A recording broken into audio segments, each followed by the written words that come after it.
Hi, everyone. When I left off at the last slide, I asked you to consider this example. Well, this is a prime example of copyright law, and we'll go through this exact example in just a little bit. It's actually a real court case. But what does a copyright give you? So we talked about a patent giving you protection on your technological invention or your pharmaceutical invention or even your design. But copyright protects a different type of intellectual property. Property and copyright law gives the creator of a work of art or literature or music or any work that conveys information or ideas the right to control how that work is used. So when we think about copyrights, this is what we most often think of: literature, music, choreography like dance, even architecture, movies, art. That is all copyrightable. So if you are a budding musician and you're writing song lyrics or musical lyrics, or if you're a writer and you write poetry or stories, this is your intellectual property protection, the copyright. Now, what's interesting about copyright law is that it does not protect those ideas when they're just in your head. So let's say every day when you walk the dog, you're writing a story in your head, or you're creating a song lyrics in your head, and you keep them there and you hum them to yourself and they're all in your head. There's no way to protect that. There's no device that the legal field has come up with yet, I guess, that protects what's in your head. But once you put that idea, that creation, into some type of tangible form, you can protect it through a copyright. So what type of tangible form are we talking about? Well, old-fashioned writing it down on a piece of paper. Here's some musical lyrics. Maybe putting it, videoing yourself on your phone and taking a video of it, typing the words into a computer, recording yourself singing a song. These are all tangible forms of the copyrightable material. So not when it's in your head, has to go into a tangible form to be protected. So copyright law, how long do they last and how do I get one? So I want you to compare this to what we just learned about patent law. The process for obtaining a copyright is different. Notice that it's called the U.S. Patent and Trademark Office. Copyrights do not fall under the same body of laws. In fact, the moment you write down or convey your ideas, your creation into a tangible form, it is copyrighted. So if I am a musician and I write, song lyrics down on a piece of paper and I do nothing else, that material is copyrighted.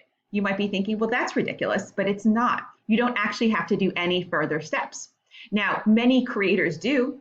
They have the option, and many do, to register their copyrighted material with the Copyright Office that sits within the Library of Congress. That is, again, part of federal law. And if you do that, if you take that step to register your copyright with the Library of Congress, then there is a presumption in a court case over a copyright infringement that the copyright belongs to you. So really the easy way to think about it is that obtaining the copyright through the Copyright Office, if you register, it makes it easier for you to win a court case if there is a copyright infringement lawsuit down the line. But I want to go back to the original point that the moment you make your creation and put it down on paper or on a computer or recording of it, it is copyrighted. So how long does a copyright last? Again, I want you to compare this to what we learned about with the law about patent. Remember, patent law, 14 years or 20 years, and you cannot renew the patent. Copyright lasts a much longer time. A good way to think about copyright is that it lasts your entire life and more. So after you create song lyrics, a dance, a movie, a book, that copyright, these are rough because actually there's been a lot of changes to copyright law. So some of these dates could be different, but this is sort of the general overview. Your lifetime, however long you live, plus another 70 years. So if you think about it, if the average lifespan is like 75 years and you live to be 75 or 80, we're talking about the copyright lasting your entire life plus a whole life after yours, like into the next century. If the copyright is owned by a corporation, it lasts for 95 years from the date of publication. So again, 95 years being generally longer than most people live, or 120 years from creation, whichever is shorter. So copyrights don't last forever, but they do last for, let's say, a very, very long time, like your lifetime plus beyond your lifetime.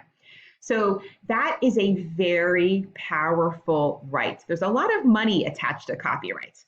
So I'll give you some examples on the next slides. And actually, I'm going to link some really fun videos for your Blackboard page as well. Once a copyright has expired, or if the owner of a copyright lets it go, the work enters what's called the public domain, which means individuals can use that work and they don't have to pay or ask permission to use it. As of today, all works prior to 1925, so again, like close to 100 years ago, are all in the public domain. So what would that include? All the works by William Shakespeare, by Mark Twain, by Mozart and other musicians that lived a long time ago. We can use their works and we do not violate any copyright law. That's called the public domain. So let's talk about some copyright infringement, because this is the real power. And for your assignment this week, you're going to do a legal news assignment, and there are a ton of copyright cases involving musicians and stealing of somebody's musical ideas. So copyright infringement is using the work without permission. And so this is really tough. So if you are at home and you're thinking about creating a video with your friends, and you put somebody famous's music along with your video, and then you publish it and you think you're going to make money off that video, perhaps you use that music without permission. I often talk to my kids about when we see movies, like just any movie, and they use a song, not a song that was written for that movie, but like a song that already existed, like Christmas music or something, and they use it in a movie. The producers of that movie, they had to pay for the rights to use that music. I know it's a little embarrassing, but one of my favorite movies is a cartoon movie called Sing, and it's sort of like an American Idol, type, a cartoon character wants to win a singing contest. It's a really fun, cute movie, and there's a lot of famous pop songs used in that movie, like Elton John and Taylor Swift and others, and John Legend songs are in that movie. And so that movie had to pay millions of dollars for the permission to use those existing songs in their movie. You can't just make a movie and say, oh, I want to use Taylor Swift songs in my movie without obtaining permission and paying for use of that song. Otherwise, you open yourself up to a copyright infringement lawsuit. All right, so let's talk about some exceptions to copyright law, because you might be thinking, but I see designs, used everywhere, and not everybody's getting sued. In fact, Professor Sugarman, you've used images in your PowerPoint presentations. Isn't that a copyright problem? So there's two big exceptions that I want to talk about here in class. And one of them, the first one, is actually called the first sale doctrine. And it answers our question from the beginning of the PowerPoint on copyright law, which is how about the selling of the textbooks from Thailand. So one of the biggest exceptions to copyright law is the first sale doctrine. What this means is after somebody buys and pays, the right amount for a copyrighted piece of work the first time. So you buy a book.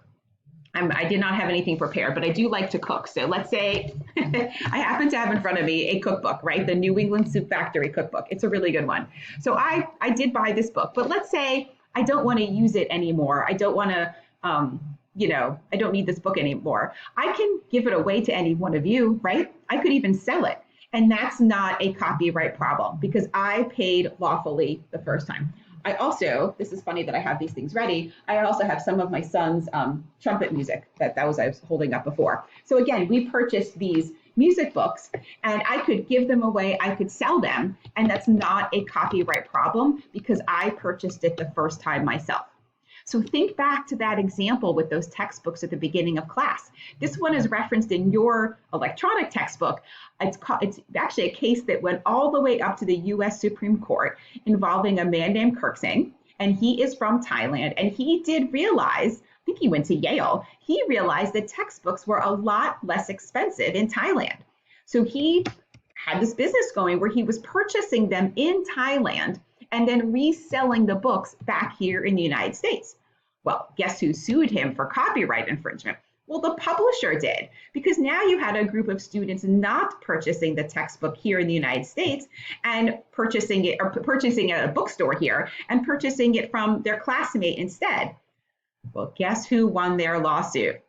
The student did. He didn't do anything unlawful in terms of copyright law because he purchased the textbooks lawfully the first time, albeit at a lower price, and then resold them here. That is not a copyright problem. What would be a copyright problem is opening your textbook and photocopying the pages out of it and giving those away or selling those, because then you're taking that one book and you're copying it and sending out multiple to other people. So that's why, and I've experienced this myself, like we want to download some music for my son to play on the trumpet, we have to pay for that because we don't want it, you don't want copies floating out there. So the difference between the first sale doctrine and copying something out of a textbook and selling it that way, that's the difference. Okay, the other exception I want you to know about copyright law has to do with me, has to do with Saturday Night Live, and that's called the fair use doctrine. And there's no really one magical formula that says what's fair use and what's not, but it really has to do with a balance between how much of the copyrighted material is used and for what purpose. Generally, we as here in the United States, we can use small amounts of copyrighted material for parody. That's like making jokes about something. So something on Saturday Night Live or on The Daily Show or Jimmy Kimmel, or Stephen Colbert, they can make jokes and use small amounts, snippets, so to speak, of copyrighted material, and they won't be sued for patent infringement. Partly because the amount of the material they're using is small, and partly, copyright infringement, and partly because the purpose, the goal of using that material is parody. The same thing is used in education. If I use a small amount of copyrighted material, like putting an image in a PowerPoint, I'm not trying to make money off of this, generally not a copyright problem. Again, though, if I photocopied an entire book and handed it out to you guys for educational purposes, that would be a copyright problem. So those are the two exceptions to copyright law that I want you to be familiar with. Last but certainly not least, I want to introduce you to the most recent federal copyright law. Again, even though this doesn't fall under the Patent and Trademark Office, it's still an area of federal law. And this law has a very long, clunky name. It's the Digital Millennium Copyright Act. And this is the most recent law that the federal government has come up with to try to deal with the fact of how easy it is to copy and obtain copyrighted material online. Again, if you go back to like the 1960s, 1970s, 1980s, even into the early 90s, all of our copyrighted material had to exist in a physical format. Maybe it was on a record or a tape cassette or even a CD or a DVD. And, in the old DVDs, we had all these like anti-scrambling notices. Even on my own VHS tapes that I had as a kid, it said, do not copy this. But clearly, working in the digital age, it's a much bigger challenge for creators of works of art to protect their material because it's much easier to copy, steal, and find it online. So the Digital Millennial Copyright Act provides these protections.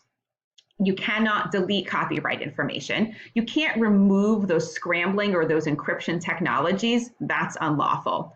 And the other interesting piece with the Digital Millennium Copyright Act actually protects companies like YouTube. So that's why YouTube doesn't have an obligation to go out and scan the internet every day and take down copyrighted material. But once they're notified that it's up there, then they have to take it down. But it doesn't put the burden on YouTube itself. Okay, that's the end of copyright law. One more short PowerPoint coming on trademark law, and then we will have covered this area of law.